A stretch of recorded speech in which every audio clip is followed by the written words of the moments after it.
Hello, it's Mrs Glasson, and in today's tutorial I'm going to make some terrific reading recommendations. I'm going to mention some beautiful books, so make sure you pay attention. I'm also going to give you some really exciting news at the end of the tutorial, so make sure you keep watching until then. Okay, so here we are, teetering tantalizingly towards another terrific tutorial, and today's is entitled Wonderful Words Beginning with T. Students, are you ready? Let's go. Firstly, it gives me great pleasure to think of you sitting there at home with your Wonderful Words workbooks. Please turn to the page entitled Wonderful Words Beginning with T. And if you're sitting there thinking, what workbook? Well, go to www.mrsglasson.com and get your Wonderful Words workbook now. When I am teaching English in my classroom, I teach a lot of ambitious vocabulary, as you know. But it frequently comes out of the books that I'm teaching, the extracts that we are reading together. And so today, having just returned from a wonderful holiday in Corfu, and please do look on my Facebook page at the 3 books that I have recommended that you read. Coming back to what I was saying, having just returned from a wonderful holiday in Corfu, I have got some words that have come out of this wonderful book, fantastic book that I was rereading. So, by Oscar Wilde, The Picture of Dorian Gray. What a seminal piece. I'm rereading it, well, I was rereading it because of the Gothic course that I'm going to be doing at Goldsmiths University. Again, do look on my social media for my posts about that. So, this is a book that I obviously read at school. My English teacher at Lady Margaret would not let us get away without having read this absolutely seminal piece. And while I was reading it, I noticed how many times Oscar Wilde used the following word. Tremulous, meaning shaking or quivering slightly. And by way of exemplification, here is a synonym for tremulous, which I have taught you before. Quivering, which you will find in Wonderful Words beginning with Q. And I was actually quite surprised, and I'd never noticed it before, by how many times Oscar Wilde uses this in his novel. I actually underlined the various times when I found it, when I remembered, because I was very much taken, even though I was rereading the story, I was so captivated by it. I wasn't necessarily thinking about going through and underlining lots of the words. My son was actually reading it, and I did say to him, do look out for this. It might be my imagination, but I'm sure that Oscar Wilde uses the word tremulous many times. And he corroborated that. He does indeed.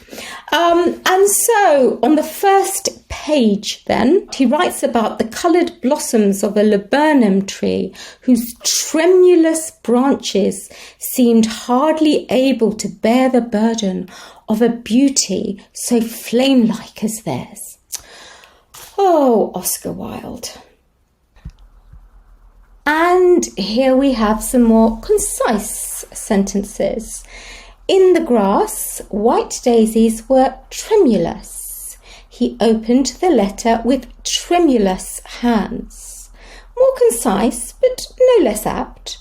The second one, imagine it's the time when you're going to be getting your 11 plus results or perhaps some other important news. You would be really excited and perhaps you would feel a sense of trepidation. And so therefore you would open the letter with trembling or tremulous hands. And so, students, there we have the first beautiful book recommendation, The Picture of Dorian Gray by Oscar Wilde. Now, interestingly enough, I've never actually taught this novel. This is his only work of prose. I have, however, taught the importance of being earnest several times. It's absolutely wonderful. I've mentioned it before, actually. Remember when I mentioned the semi-recumbent posture and I mentioned Lady Bracknell? Can you remember which tutorial that was in? Wonderful Words beginning with S. So if you haven't seen it, make sure you do. And I have also taught his poem, The Ballad of Reading Gaol, at A-level. Wonderful, a wonderful writer and a great wit. Now you probably know, or you have heard, or you have read people quoting Oscar Wilde, or some of the many witticisms that he himself made. Here is one. There is only one thing in the world worse than being talked about, and that is not being talked about. So, The Picture of Dorian Gray by Oscar Wilde, and also a timely reminder that we read the works of great writers so that we can learn about how to become great writers ourselves. And that also has a bearing on your comprehension skills, because it's by deconstructing fantastic texts like the ones behind me that we learn about constructing brilliant texts ourselves. So once again, we read the works of great writers so that we can learn about the craft of writing, and our comprehension and our creative writing skills improve. And also, as I'm exemplifying here, our vocabulary. So students, tremulous.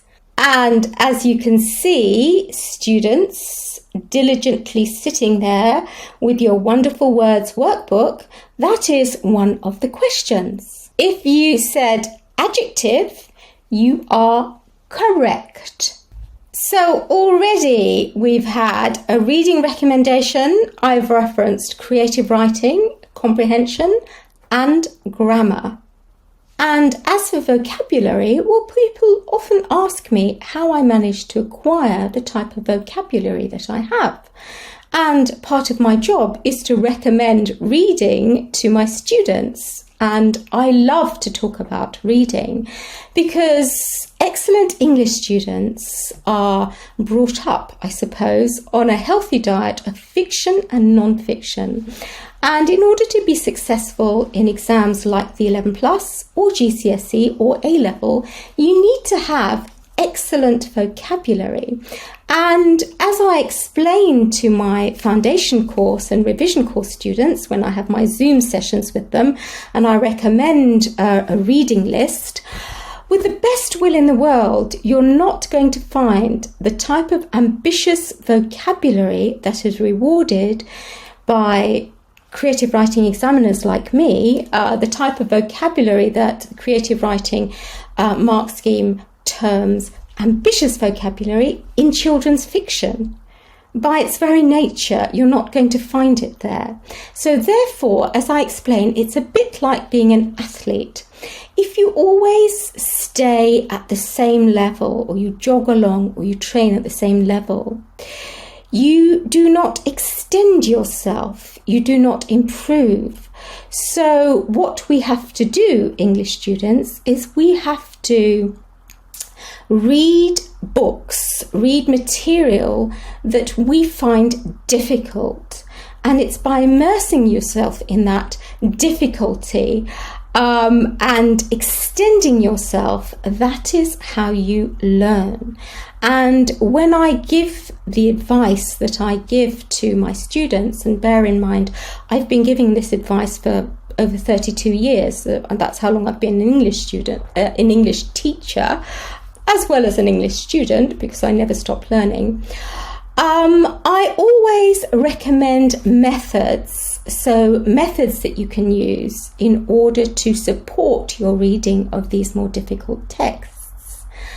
And one of the things I do say now that we have the wonderful thing called the internet is there's so many places that you can go, so many wonderful websites that can support your reading.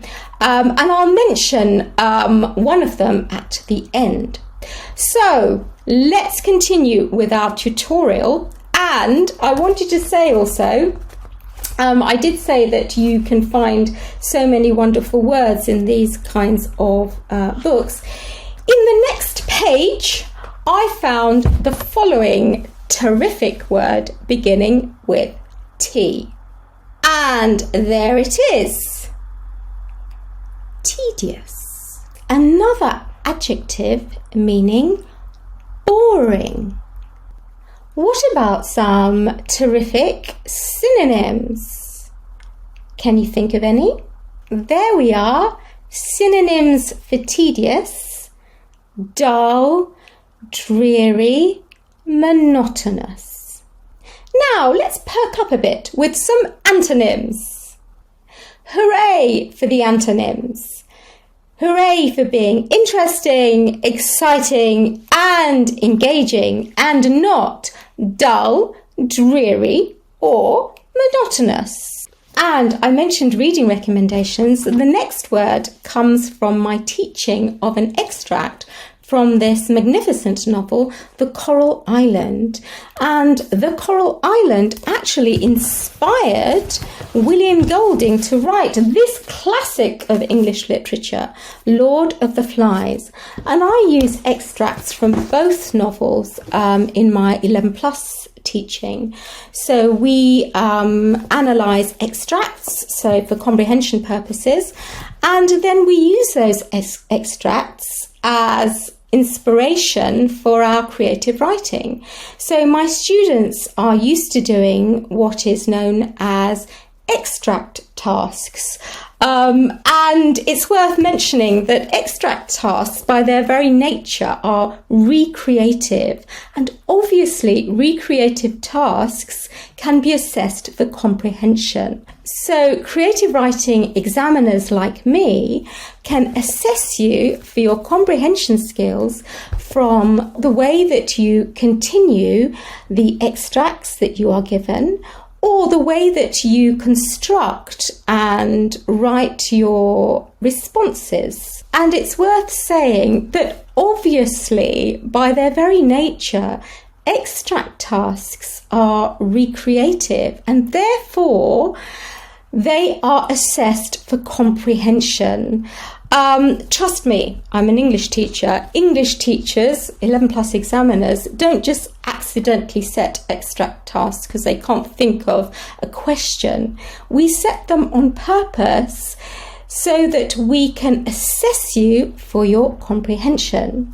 So going back to this wonderful novel, The Coral Island, certainly my 11 plus and GCSE students, in fact anybody whom I teach, my students are familiar with these works of literature because again we read the works of great writers in order to become better writers ourselves, and we deconstruct the work of great writers in order to become better at comprehension. Comprehension, which becomes assessment objective 2 at GCSE and A-level. Very important. Analysis of language, form and structure. So what's the word then? Timorous, meaning nervous or lacking in confidence. And I know that my 11 plus students who've just taken this exam, they know exactly what that means because they have done an extract task from here, and they also know the protagonist that I'm thinking of, the protagonist from the Coral Island students, and the extract task upon which they base their wonderful creative writing. Who is that protagonist, my students?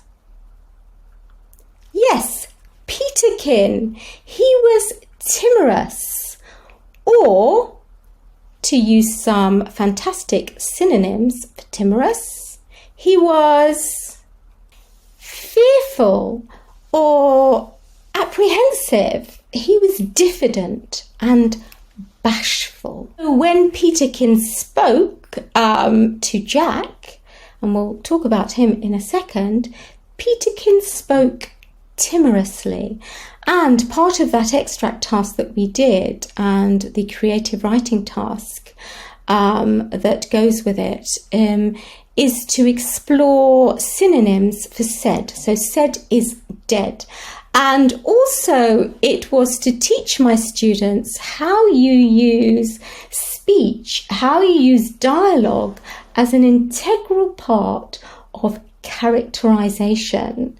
And the way that my students continued the story and continued the characterization of Valentine gave me a very good idea of their comprehension skills. And contextualizing by using examples from my own life here, I was a shy and timorous child when I went to school. It's true. Don't forget, I didn't learn to speak English until relatively late compared with my peers. So when I first went to primary school, I had quite a lot to contend with.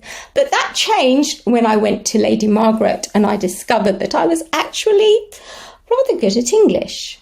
And I began to become much more bold and brazen even, and confident and audacious.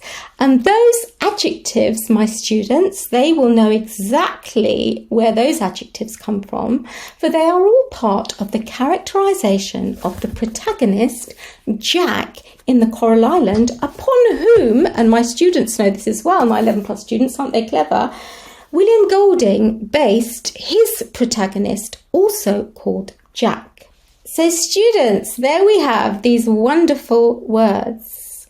They are adjectives, synonyms for timorous and antonyms for timorous. And they've come from my reading of these great novelists, which I use to teach creative writing and comprehension to my 11 plus students. And of course, all of these points are covered in my Wonderful Words Workbook. So you can either follow the link underneath this video or go to www.mrsglasson.com and get yours now. And during the course of a few minutes, not only have you learnt some terrific words beginning with T, but you've also learnt some super synonyms and some amazing antonyms.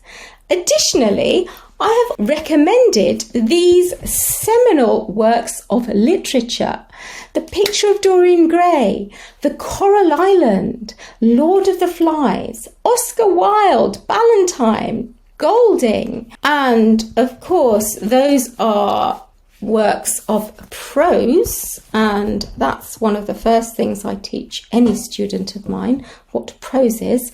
And there is a question, is there not, in the Wonderful Words Workbook about prose. So they are works of prose, but don't forget, I have also referenced poetry and drama through the works of Oscar Wilde, The Importance of Being Earnest, and The Ballad of Reading Gaol. Gosh, grammar, creative writing, comprehension, vocabulary, seminal works of literature, and inspirational authors. I really am carrying on like some kind of English teacher. And on that note, here we have a word beginning with T, tactile, as in tactile imagery. I've mentioned comprehension and creative writing, so anybody that's been taught creative writing, I'm sure that you know this, well, you should know it. Literary techniques, 5 examples of sensory imagery. So remember, in literature, we have 5 types of sensory imagery to appeal to the 5 senses, of course. My students know this very well, and I teach this in the foundation course and I revise it. in the revision course. You've probably seen my posts about sensory imagery. So tactile imagery, so a bonus question here. What are the other types of imagery? Very, very important, because don't forget, one of the many ways in which you can really get your reader to vicariously participate in your narratives and your descriptions is through the use of sensory imagery. And it's an integral part of the creative writing mark scheme. And you might say, well, how do you know that? Well, can you think of any excellent writer that doesn't use sensory imagery, that doesn't captivate their reader by using this type of imagery and by enabling them to vicariously participate? Vicarious being a word, of course, that I will cover in Wonderful Words beginning with V. Can you think of a single writer that doesn't do that? That is really great. They're behind me. They're here. They all do it. And so therefore it stands to reason that all excellent writers do it. And certainly my 11 plus students do it because I have taught them. And continuing with those literary techniques, persuasion. And I've mentioned this before in another tutorial.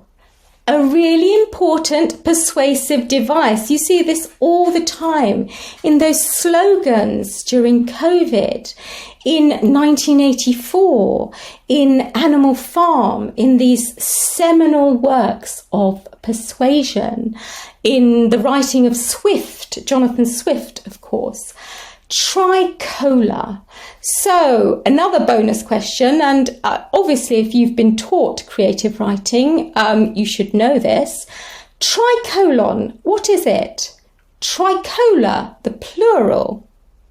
Make sure you use this device in your creative writing, and make sure you use the different types of sensory imagery. And in case you have forgotten, or if you haven't done the foundation course or the revision course, and you haven't been taught tricolon as part of your creative writing, which you should have done, the prefix tri, what does it mean? It means 3.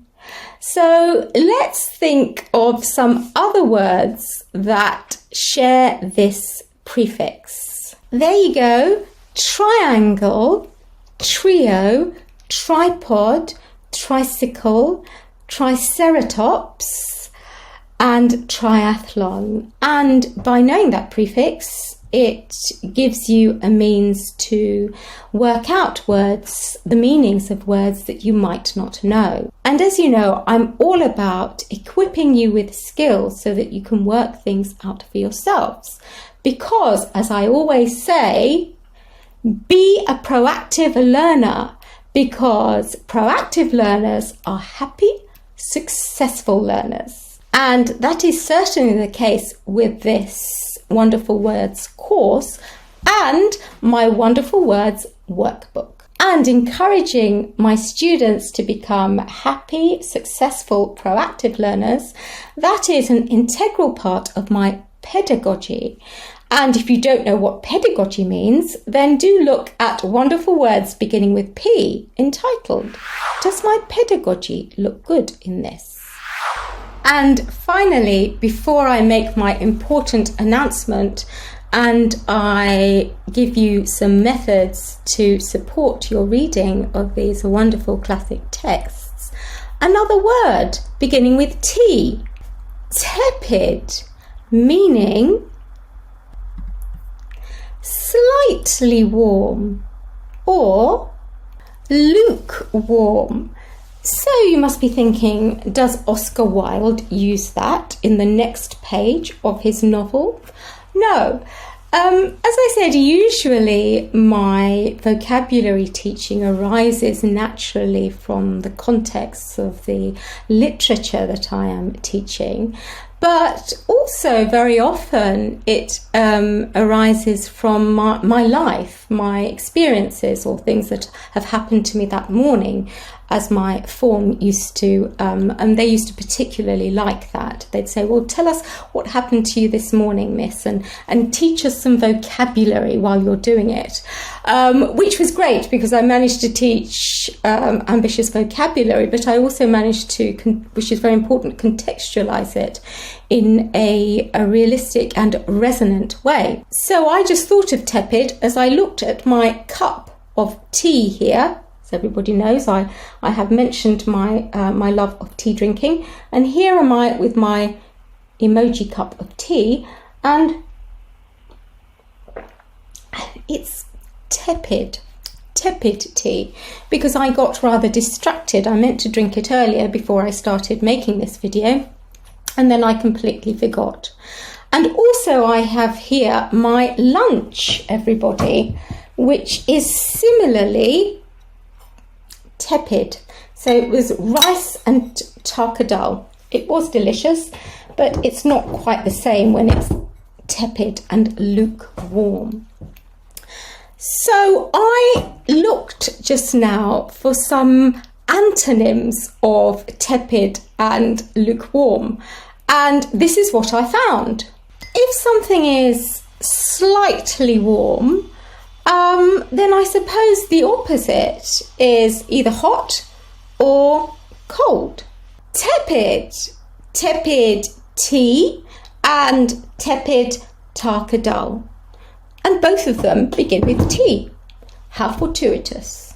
Now, before I make that exciting announcement that I mentioned at the start, what are some of the methods that I recommend to help you with your reading of these very difficult texts, which are going to confuse you and extend you at the same time? Because don't forget, part of learning and acquiring skills is to be in a position where you're not quite sure, and then you kind of go forwards and you get stronger and stronger. And so that analogy of being an athlete, that is a very apt one when it comes to extending your reading. If you always do things that you find easy, if you never put yourself in situations where you are challenged, then how can you become stronger and how can you improve? Well, there's this one website. I mean, there are lots of different methods that I recommend. It's called SparkNotes, and it's a brilliant way to support your reading of texts like this. And I haven't looked, but I already know that there will be a SparkNotes for Lord of the Flies, the Coral Island, and the picture of Dorian Gray. I'm just going to look now. Number one, there we are. So summary, you've got chapter by chapter summaries, you've got themes. Likewise for Coral Island. And there's so much more on the internet as well, as you can see, the message, the significance, summary again. And of course, SparkNotes, Lord of the Flies. My 11 plus students are very familiar with this website because I teach symbolism. I use Golding to teach symbolism. And so they have already looked up what the different symbols mean. By reading these summaries, and there's so much here, so there are quizzes. Oh my goodness, it's Pride and Prejudice. There's another book recommendation sneaking in there. And there it is. There. So by reading these summaries and by looking at this website, you can learn so much about these works of literature. So if you don't understand every single word, then that's okay. If you can just get the gist of what's going on by immersing yourself, I don't know, for 15 minutes every day, if you sit and read, and you can sit and read with your parents as well. That's what I used to do. That's how I learnt my English. Your English will improve and you will understand. And the great thing is that you are then reading quality non-fiction about fiction. And please do make sure, I've had this before when I've had my Zoom sessions, children said, I've read that, I've read that, I've read that. And I said, can you please show me which book you have read? And they have got the summaries. So when I say, have you read Great Expectations? They get the summary. So Parents, please make sure that your children aren't just reading the summaries, because you're not going to learn how to craft a brilliant piece of creative writing by reading a précis. So make sure, and if you write, and this is sometimes I see this on 11 plus pages as well, if you write in that style, then you're not going to do very well in your 11 plus exam.